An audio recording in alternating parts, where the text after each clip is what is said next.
Hai Sobat Rebahan, selamat datang di channel hiburan kabar bahan.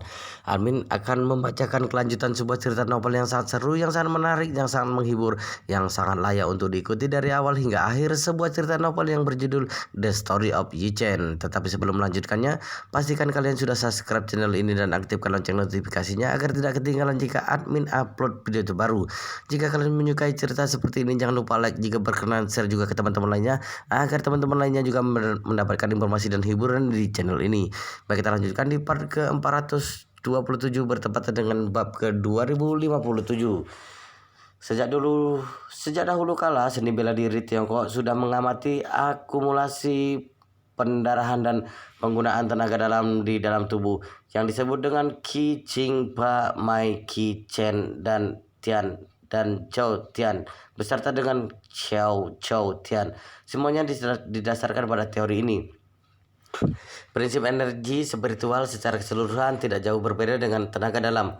Perbedaan yang paling mencolok adalah energi spiritual selain terakumulasi beredar dan digunakan pada tubuh masing-masing, masih ada satu kekuatan yang dapat dilepaskan keluar. Sekuat apapun tenaga dalam itu hanya bisa bergantung pada tubuh masing-masing. Master yang hebat dapat menghajar seekor sapi dengan berat mencapai 500 kg hingga mati hanya dengan sebuah tinju. Bahkan bisa mematikan seekor gajah dengan sebuah tinju. Tetapi meskipun demikian, dia juga tidak mampu membunuh seekor tikus dari jarak jauh. Alasannya adalah karena tenaga dalam tidak dapat dilepaskan keluar. Pada akhirnya, sebenarnya tenaga dalam adalah versi kelas bawah dari energi spiritual. Dan energi spiritual jauh lebih tinggi dibandingkan dengan tenaga dalam. Perbedaan antara keduanya sama halnya dengan perbedaan antara hewan primata dan manusia. Meskipun DNA primata dan manusia hampir memiliki 99% kesamaan, tetapi perbedaan keduanya adalah perbedaan antara langit dan bumi. Sepintar apapun simpanse, mereka juga tidak mungkin menjadi manusia. Di antara keduanya terdapat sebuah celah besar yang tidak dapat dilewati. Di antara orang-orang di dunia bela diri Tiongkok, paling tidak ada puluh ribuan orang yang dapat melatih dengan mengontrol tenaga dalam. Namun di antara puluhan ribuan orang tersebut hampir tidak ada satu pun yang dapat melatih tenaga dalam menjadi energi spiritual. Jadi bukan karena memiliki kitab 9 misteri beserta dengan bantuan dari batu spiritual sebelumnya itu, maka sebanyak apapun Yi Chen mengkonsumsi pil kehidupan kembali, energi spiritual juga tidak mungkin terbentuk di dalam tubuhnya. Ini adalah kesempatan besar yang sebenarnya kesempatan yang tidak mungkin didapatkan oleh orang biasa seumur hidupnya. Tentu saja Yi Chen tidak mungkin mengatakan yang sebenarnya kepada Suroli, tetapi hanya dengan sepatah kalimat cahaya kunang-kunang dengan cahaya matahari dan bulan itu sudah membuat Suroli sangat terkagum-kagum di dalam hatinya. Dia bergumam di dalam hatinya, ternyata tenaga dalam yang sudah mencapai sebuah tingkat yang lebih tinggi. Tidak heran kemampuannya begitu kuat dan luar biasa. Selain itu juga dapat menyelamatkan nyawaku dengan enteng. Ini jauh lebih kuat dibandingkan dengan ilmu bela diri yang aku ketahui. Saat ini Yi Chen berkata dengan datar, meskipun racun di dalam tubuhmu sudah dibersihkan tetapi lukamu masih di dalam kondisi terbuka. Aku akan membantumu untuk mencabut anak panah. Setelahnya membantumu untuk membersihkan lukamu sebentar. Suroli menatap luka pada kakinya. Anak panah hampir menembus seluruh pahanya. Dia pun merasa malu dan diam-diam berpikir, aku masih mengenakan celana ketat hitam pada tubuhku. Jika ingin meminta bantuannya untuk menangani lukaku, tentu saja dia harus melepaskan atau merobek celanaku sehingga baru bisa. Tetapi memang benar area ini sangat pribadi. Chen mendapati Suroli terlihat sedikit malu-malu. Dia pertama hanya terpikirkan di dalam hatinya adalah, kalau tidak aku suruh dia tangani sendiri saja. Pembunuh yang telah mendapatkan pelatihan khusus seperti dirinya ini, dia juga pasti ahli di dalam hal penanganan luka, persoalan yang begitu kecil. Tetapi setelah Tetapi segera setelah itu sebuah pikiran mencuat di dalam benaknya. Sifat gadis ini sekasar kuda liar yang belum dijinakkan. Selain itu, tindakannya sangat keji dan tidak berperasaan berhadapan dengan gadis seperti ini. Jika ingin membuatnya patuh dan tunduk mulai malam ini, maka harus menjatuhkan egonya dengan sepenuhnya terlebih dahulu. Berpikir sampai di sini dengan ekspresi wajah yang dingin dan datar, Yichen menuturkan, "Ayo, aku akan memapahmu untuk duduk di atas kursi baring. Kamu berbaringlah di atasnya. Aku akan membantumu untuk menangani luka." Suroli berkata dengan tersedat-sedat, "Itu lebih baik aku sendiri saja. Tolong berikan aku sebuah jepitan, lalu berikan aku sedikit cairan obat untuk membersihkan luka dan kain kasa untuk perban." Dengan wajah yang tidak berekspresi, Yichen menuturkan, "Juga bukan tidak boleh jika kamu menanganinya sendiri, tetapi area kaki dipenuhi dengan pembuluh darah. Ketika mencabut anak panah tersebut, luka pasti akan mengeluarkan darah yang banyak. Jika sudah melukai pembuluh darah begitu kamu mencabut anak panah itu dengan gegabah, maka luka akan terbuka dan akan membahayakan jiwa. Selain itu, jika saja melukai saraf, kemungkinan kelak akan meninggalkan kecacatan." Suroli juga paham betul bahwa tidak masalah baginya untuk menangani luka biasa, tetapi jika benar-benar telah melukai pembuluh darah, maka memang sedikit susah baginya untuk turun tangan sendiri. Apalagi jika melukai saraf, memang pasti tidak meninggalkan dampak. Begitu dia mendapatkan dampak yang tersisa, maka kemampuannya pasti akan mendapatkan pengaruh yang mutlak. Berpikir sampai di sini, Surolin pun langsung merasa bimbang di dalam hatinya. Tidak tahu apakah harus membiarkan Yichen untuk membantunya. Bagaimanapun Yichen adalah seorang master dengan kemampuan yang jauh melampaui dirinya. Dengan adanya dia yang menangani lukanya, pasti akan jauh lebih dapat diandalkan daripada penanganannya sendiri. Yichen mendapati ekspresi wajahnya tampak kesusahan. Dia pun berkata dengan tegas, "Sudahlah, jangan menunda-nunda lagi. Nyawa lebih penting dibandingkan dengan apapun. Di samping itu, aku percaya kalau kamu juga tidak ingin ada kecacatan yang tertinggal di kakimu. Kalau tidak, seorang gadis yang cantik namun berjalan pincang akan tidak enak dipandang." Selesai berbicara, Yichen sudah mengeluarkan tangannya ke arah Suroli tanpa ada keraguan dalam nada bicaranya. Dia berkata, Ayo, aku akan memapahmu ke atas kursi baring." Suroli menyaksikan sikap Yichen yang bersungguh-sungguh. Mendadak dia merasa sedikit malu jauh di dalam lubuk hatinya. Dia bergegas berkata dengan nada yang pelan, Aku bisa melakukannya sendiri." Selesai berbicara, dia berniat bangkit berdiri dengan menopang pada sepasang tangannya. Tetapi setelah mencobanya beberapa kali, dia baru menyadari bahwa sepasang lengannya sama sekali tidak dapat mengeluarkan tenaga. Yichen melihat sosoknya yang tidak berdaya. Dia pun berkata datar, "Jangan buang-buang tenagamu, bahkan nadimu sudah aku tutup. Tubuhmu tidak bisa mengeluarkan tenaga." Suroli sedikit ketakutan di dalam hatinya. Dia hanya bisa meletakkan tangannya ke hadapan Yichen dengan patuh, lalu berkata dengan pelan, "Kalau begitu, mohon bantuannya." Yichen mengeluarkan tangannya dan menggenggam tangan kecil Suroli yang kenyal dan dingin. Setelah itu dia pun langsung membantunya bangkit berdiri. Pertama kalinya tangan Suroli digenggam oleh pria seperti ini. Dalam sekejap dia menjadi panik, hatinya berdegup bagaikan gendang. Dari kecil dia tumbuh besar bersama ibunya. Dari dulu di hati dia hanya berlatih ilmu bela diri dengan susah payah. Jangankan memadu kasih, bahkan berkesempatan untuk berhubungan dengan anak laki-laki pun tidak ada. Sekarang tiba-tiba tangannya digenggam oleh pria dengan begitu intim. Secara tidak sadar dia pun merasa panik di dalam hatinya. Yichen memampahnya ke atas kursi baring dan membiarkannya berbaring di atasnya dengan pelan. Setelah itu dia mengunci fungsi ayunan pada kursi baring tersebut, lalu berkata kepada Suroli, "Aku akan memotong kaki celana terlebih dahulu." Begitu Suroli mendengar perkataan ini, dia langsung merasa sangat malu hingga wajahnya memerah. Dia bertanya di dalam hatinya dengan penuh putus asa, apakah benar-benar harus memotong celana? Jika demikian, bukankah seluruh paha akan terpampang di hadapannya? Tepat ketika Suroli masih tidak begitu bisa menerima keputusan Yichen, Yichen sudah meraih sebuah gunting, mengikuti posisi di mana anak panah ditembakkan.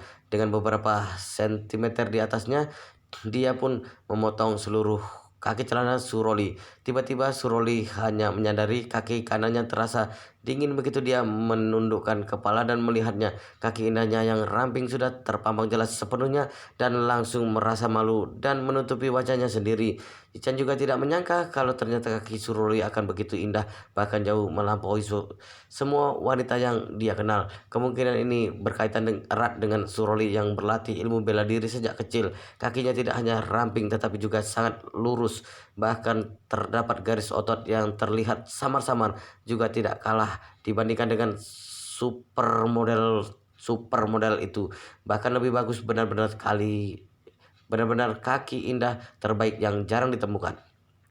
Suroli mendapati Jicen menatap kakinya dan tidak bergerak. Selain perasaan malu di dalam hatinya, kurang lebih juga terdapat sedikit kesalahan. Dia merasa meskipun kemampuan pria ini sangat kuat, tetapi tampaknya dia juga tidak ada bedanya dengan pria-pria genit itu. Dengan begitu, Suroli pun bertanya dengan sedikit kesal, "Apa yang sedang kamu lihat?" Jicen mengangkat kepalanya dan tertawa datar. Dengan tenang dia berkata, "Aku sedang melihat kakimu. Kakimu sangat indah." Suroli tidak menduga bahwa Jicen akan mengakui persoalan mengenai kakinya itu dengan begitu gamblang. Ekspresi Jicen begitu tenang dan alami. Dalam sekejap membuat Suroli terkesan sedikit seperti kemana dia harus membawa perasaan kesalnya. Suroli yang awalnya sedikit mengancam Jicen itu pun dalam sekejap tidak tahu apa yang harus dilakukan. Di samping itu sedikit rasa kesal di dalam lubuk hatinya itu juga sama bagaikan asap seiring dengan pengakuan Jicen yang gamblang. Dengan begitu dia hanya bisa tersipu malu dan sekilas melirik Jicen, lalu dia memutar wajahnya dengan sedikit perasaan malu. Dia berkata pelan, "Jika kamu sudah puas melihatnya, maka mohon bantu aku untuk mengobatinya." Jicen mengangguk-anggukkan kepalanya sambil tersenyum. Dia mengatakan, "Baik, kalau begitu sekarang juga kita akan mulai mengobatinya." Secara tidak sadar Suroli menanyakan, "Apakah begitu cepat sudah puas melihatnya?" Selesai berbicara dia pun tersadar lagi bahwa yang dikatakan itu sepertinya tidak begitu pantas. Dengan canggung dia menambahkan, bukan, aku tidak bermaksud seperti itu. Maksudku adalah jika kamu benar-benar telah puas melihatnya, maka mulai saja." Ketika melontarkan ucapan ini, kurang lebih terdapat sedikit kekecewaan di dalam hatinya. Ichen tersenyum tipis. Dia menyombong dengan berkata, "Dokter memiliki hati yang baik. Meskipun kaki kamu memang sangat indah, tetapi aku tetap harus segera membantumu untuk menangani lukamu." Selesai berbicara dengan satu tangannya, Yichen mengangkat paha Suroli. Dengan satu tangan lainnya, dia meraih sebuah penjepit. Dia membuka mulutnya dan berkata, "Terdapat kawat pada anak panah. Aku hanya bisa memotong bagian ujung belakangnya, lalu menariknya dari dua sisi. Kemungkinan nanti akan sedikit menyakitkan. Kamu harus menahannya sebentar." Suroli mengangguk-anggukkan kepala dengan pelan. "Lakukan saja, aku bisa menahannya." Sesekali Yichen mengiyakannya. Dia memotong bagian ujung belakang anak panah dengan hati-hati menggunakan penjepit. Lalu dia menarik ujung kepala anak panah. Dia membuka mulutnya mengatakan, "Begini, aku akan menghitung sampai 3, lalu akan menariknya keluar. Kamu bersiap-siap." Suroli bergegas mengatakan. Yichen mengangguk-anggukkan kepala dan berkata dengan serius, "Ayo dimulai. 1, 2." Baru saja dia melontarkan kata 2, Suroli pun merasakan sebuah rasa sakit yang menjalar di kakinya, membuat langsung menjerit keras saking sakitnya. "Aduh, sakit." "Bukankah kamu mengatakan kalau akan menghitung sampai 3? Kenapa menghitung sampai 2? Kamu pun mencabutnya." Yichen tersenyum kecil. "Aku orangnya suka memberikan kejutan. Jika aku benar-benar menghitung hingga 3, bagaimana kalau kamu tidak dapat mengontrol diri dan mendadak menarik kakimu?" Mata Suroli berair saking sakitnya. Dia mengeluh, "Kalau begitu kamu juga tidak boleh melakukan hal yang begitu tidak terduga. Aku akan segera mati kesakitan. Tidak ada persiapan sedikit pun." Yichen tertawa dan menuturkan, Bagaimanapun kamu adalah pembunuh yang berpengalaman, bahkan tidak bisa menahan sedikit rasa sakit ini." Suroli berkata dengan sedih, "Barusan itu benar-benar sakit." dilukai oleh senjata dingin semacam ini, rasa sakitnya jauh lebih parah dibandingkan dengan ditembak pistol. Yichen tersenyum datar. Hanya rasa sakit sebentar saja. Sekarang sudah tidak apa-apa. Aku akan membersihkan dan mensterilkan lukamu sebentar, lalu mengoleskan sedikit obat anti-infeksi, kemudian membalut luka ini. Pada dasarnya itu pun sudah selesai ditangani. Suroli hanya bisa menganggukkan kepalanya. Dia membuka mulut dan bertanya, "Kamu tidak akan menggunakan alkohol untuk mensterilkan lukaku, bukan? Itu akan semakin menyakitkan." Ichen menambah-nambahkan tangannya. "Alkohol tidak cocok untuk mensterilkan luka. Aku akan memberimu sedikit obat merah. Tenang saja, tidak sesakit alkohol." Suroli baru menghela napas lega. Setelah itu dia pun melihat Ichen membawakan sebuah botol yang terisi penuh dengan obat merah. Lalu dengan pinset logam dia menjepit sebuah kapas yang bersih dan mencelupkannya dengan obat merah. Kemudian dia mengoleskannya secara merata pada lukanya. Obat merah adalah sejenis obat yang sangat cocok digunakan untuk mensterilkan luka. Selain itu, rasa sakit yang ditimbulkan juga jauh lebih kecil dibandingkan dengan alkohol. Menyaksikan Yichen memegang pinset tersebut dan membantu menangani lukanya dengan hati-hati, kesan baik pun bertambah di dalam hati Suroli terhadap pria yang asing dan sebelumnya pernah membuatnya merasa sangat gusar ini. Sambil menatap Yichen, dia bertanya dengan suara terdengar sedikit penasaran, "Hei, aku masih tidak tahu siapa namamu." Yichen tersenyum kecil. "Siapa namaku? Apakah itu sangat penting bagimu?" Surori berpura-pura dan mengatakan, "Aku masih belum mencari perhitungan denganmu atas persoalan sebelumnya. Di mana kamu menjebakku? Oleh sebab itu, tentu saja kamu sangat penting bagiku." Yichen menganggukkan kepalanya. Dia mengatakan, "Aduh, alasan aku menjebakmu adalah karena aksi kalian yang membantai seluruh keluarga Matsumoto kala itu sedikit keterlaluan. Kamu juga adalah orang Tiongkok, tentu saja tahu dengan gaya penanganan masalah leluhur tua di Tiongkok. Apakah ternyata kamu masih tidak mengerti dengan teori tidak boleh melibatkan anak sekeluarga yang tidak bersalah?" Dengan ekspresi wajah yang tampak malu, Suroli menuturkan, "Meskipun aku yang melakukannya, tetapi aku juga hanya menjalankan perintah saja. Kala itu, kepala keluarga dengan jelas meminta ingin membuat keluarga Matsumoto membayar akibat yang paling buruk, sehingga aku pun melaksanakan kemauannya dan membawa orang untuk memusnahkan seluruh keluarga Matsumoto." Yichen bertanya kepadanya, "Kepala keluarga yang kamu maksud itu sebenarnya apakah Su Saudao ataukah Su Peng?" Suroli berkata dengan suara pelan, "Su Saudao." Sesekali Yichen tertawa dingin dengan sedikit kesan yang meremehkan dan mencemooh. Dia berkata, "Su Saudao, berdebah tua itu. Nasibnya memang sungguh mujur. Sebelumnya, karena kebetulan secara tidak sengaja aku menyelamatkan putra dan putrinya, yakni Su Jipei dan Su Jiyu. Kedua penerus keluarga Su itu tidak disangka. Hari ini aku menyelamatkan putri dan hubungan gelapnya lagi. Sialan, aku juga sudah merasa muak." Suroli terkejut dan mengatakan, "Apa yang kamu katakan? Kamu yang menyelamatkan Su Jipei dan Su Jiyu?" Yichen mengangguk-anggukkan kepala, merasa sangat tidak puas. Dia berkata, "Tidak salah, memang benar kalau mereka berdua kakak beradik itu diselamatkan olehku. Waktu itu aku tidak tahu bahwa mereka berdua adalah putra-putri Su Saudao. Jika aku tahu, aku pasti tidak akan menyelamatkan mereka berdua." Suroli tidak dapat menahan diri dan menanyakan, "Apakah kamu memiliki dendam kesumat dengannya?" Sambil menatap Suroli, Yichen berkata dengan serius, "Aku memiliki dendam 7 turunan dengannya." Selesai berbicara, Yichen berkata lagi, "Sudah pernah aku katakan, suatu saat, cepat atau lambat, aku akan membuatnya berlutut di hadapanku dan meminta maaf kepadaku sambil menangis, memohon pengampunan dariku. Dan kelak kemungkinan aku akan memenggal kepalanya dengan sebuah pedang. Juga kemungkinan akan melupakan dendam dengan sebuah senyuman. Tidak peduli apakah hidup atau mati, itu tergantung kepada nasibnya sendiri." Saat ini Yichen masih tidak sadar kalau kematian ayah dan ibunya itu sebenarnya memiliki hubungan yang sangat erat dengan Su Shaodao. Dilihat dari informasi yang didapatkannya sejauh ini, memang benar kala itu Su Shaodao adalah musuh bebuyutan dengan ayahnya dimanapun mereka berada, bahkan secara pribadi membentuk aliansi anti Yi yang sangat terkenal kala itu. Tetapi apakah sebenarnya kematian orang tuanya memiliki hubungan dengan aliansi anti Yi atau tidak, dan memiliki hubungan yang sedalam apa, itu masih belum diketahui. Di dalam dugaan Yi Chen, terdapat tiga pihak yang harus bertanggung jawab atas kematian ayah dan ibunya. Satunya adalah keluarga Yi, satunya lagi adalah keluarga Su, satunya lagi adalah keluarga Rothschild di Eropa.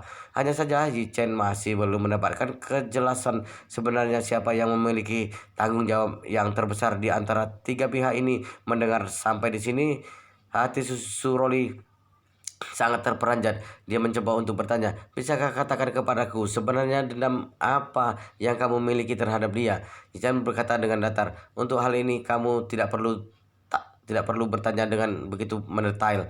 Suroli mengangguk-anggukkan kepala, merasa sedikit kecewa. Setelahnya dia bertanya lagi, kalau begitu bisakah kamu memberitahuku namamu?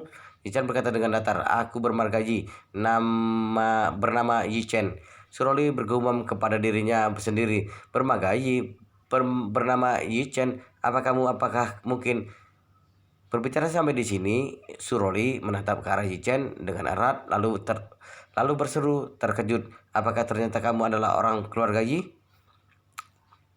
Melihat Suroli dapat mengenalinya, Yi Chen pun tersenyum kecil.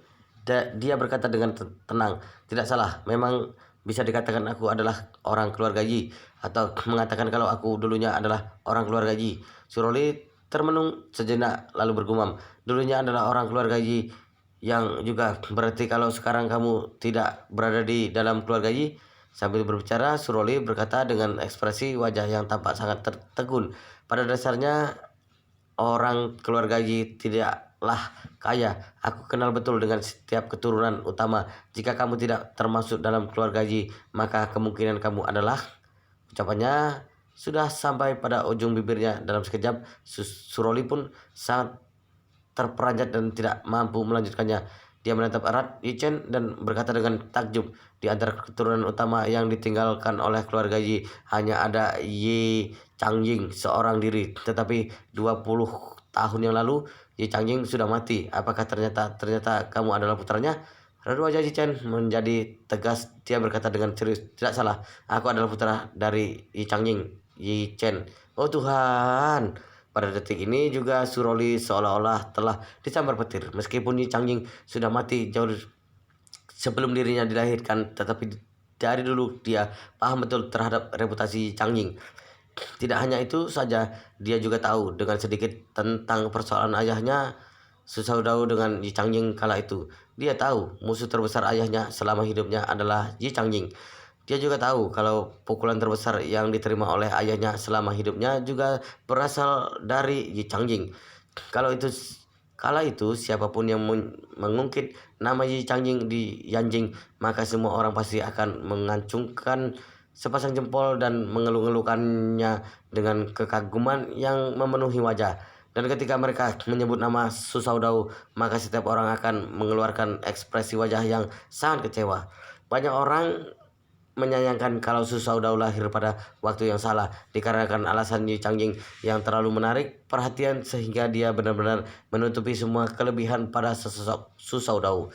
Yang disebut dengan air dan minyak adalah untuk menggambarkan dua orang ini yang benar-benar tidak dapat disatukan. Suroli juga tahu bahwa ayahnya tidak hanya selalu ditekan oleh Yi Changying dengan erat sedari dulu. Yang lebih penting lagi, bahkan istri pertamanya adalah orang yang paling sepenuh hati mengejar Yi Changying kala itu. Saat itu ayahnya dengan susah payah mengejar hati istrinya yang sekarang, dan istrinya yang sekarang itu malah cinta mati terhadap Yi Changying. Bisa dibilang amat cocok jika menggunakan sebuah pepatah kuno untuk menggambarkan situasi Su Shaodao kala itu. Dan pepatah kuno itu adalah, dengan setulusnya aku mengarahkan hatiku ke rembulan, tetapi apa daya, rembulan menyinari ke jurang. Bisa dikatakan kalau istrinya Su Shaodao terpaksa menikah dengannya dikarenakan kesusahan mengejar Yi Changjing tanpa tujuan. Oleh sebab itu, dari dulu hingga sekarang Su Shaodao hidup di dalam bayang-bayang Yi Changjing. Jika membahasnya, ayah Yi Changjing, Yi Changjing pasti adalah orang yang paling dibenci oleh Su Shaodao seumur hidupnya. Suroli sangat paham dengan persoalan-persoalan masa lama ini, tetapi bahkan tidak pernah terpikirkan di dalam mimpinya kalau ternyata suatu hari dia akan bertemu dengan putra dari Yi Changjing. Wow, luar biasa sekali guys, ceritanya sangat seru, sangat menarik, sangat menghibur, sangat membuat penasaran jika tidak mengetahui cerita kelanjutannya.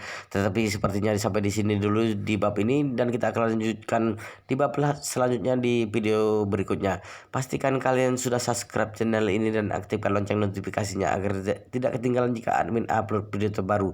Jika kalian menyukai cerita seperti ini, jangan lupa like, jika berkenan share juga ke teman-teman lainnya agar teman-teman lainnya juga mendapatkan informasi dan hiburan di channel ini. Baik, kita lanjutkan di part berikutnya di video selanjutnya.